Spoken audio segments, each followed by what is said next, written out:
Rights جس کو کہا جائے بنیادی حقوق، یہ تو پوری دنیا مانتی ہے۔ عزیزان گرامی وقار، میں آپ کو ہیپوکریسی کس کو کہتے ہیں، ڈبل پالیسی کس کو کہتے ہیں، یہ تھوڑی سی چیزیں آپ کے سامنے رکھ دوں۔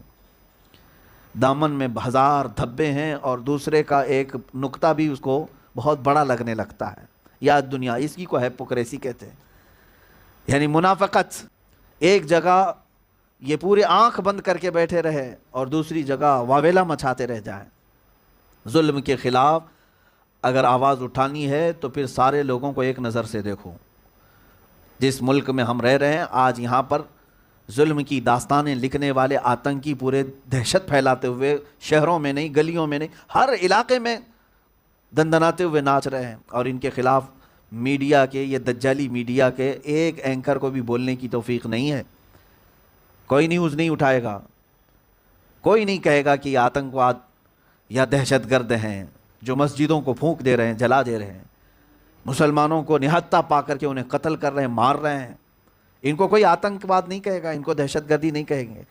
یہی ہیپوکریسی ہے، یہی ڈبل پالیسی ہے۔ تمہیں سارا ظلم اور ساری آتنک مسلمانوں سے جوڑنے کی لگی ہے۔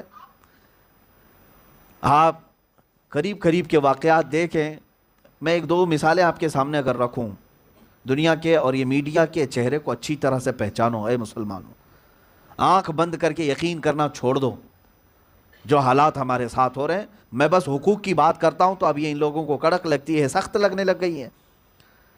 دو ابھی جو قریب کے گزرے ہوئے واقعات آپ دیکھ رہے ہوں گے، پنجاب کی سرزمین پر بھی ایک حملہ ہوا، ایک شخص کو مارا گیا۔ اور کن لوگوں نے مارا تھا؟ اس کی ہی برادری کے لوگ، سکھوں نے مارا، اور سکھ کو مارا۔ وجہ کیا تھی؟ گرنتھ کو یا مقدس کتاب کو وہ جلانے کی کوشش کر رہا تھا یا ڈسٹ بین میں ڈالنے کی کوشش کر رہا تھا۔ جو کر رہا تھا غلط کر رہا تھا۔ کسی بھی مذہبی کتاب کے ساتھ یہ کرنے کی اجازت کوئی بھی نہیں دیتا، کوئی بھی ملک۔ اگر وہ کر رہا تھا تو بھاونائیں ہیں، لوگوں کے جذبات تھے، اور وہ نکل آئے باہر اور اس کو پکڑا اور اس کو ختم بھی کر دیا اور بری طرح سے مارا۔ یہ بھی نیوز ہے، ہم نے یہ بھی دیکھا۔ اس کو ختم کیا گیا، مارا گیا، لیکن ہتیا تو ہتیا ہے، یہ قتل ہوا ہے، قتل ہی ہے۔ اسی طرح کا دوسرا معاملہ بنگلہ دیش کی سرزمین پر بھی ہوا۔ قرآن کے ساتھ وہاں پر بے حرمتی ہونے کے معاملات آئے، وہاں پر بھی کچھ لوگ باہر نکلے اور فسادات ہو گئے۔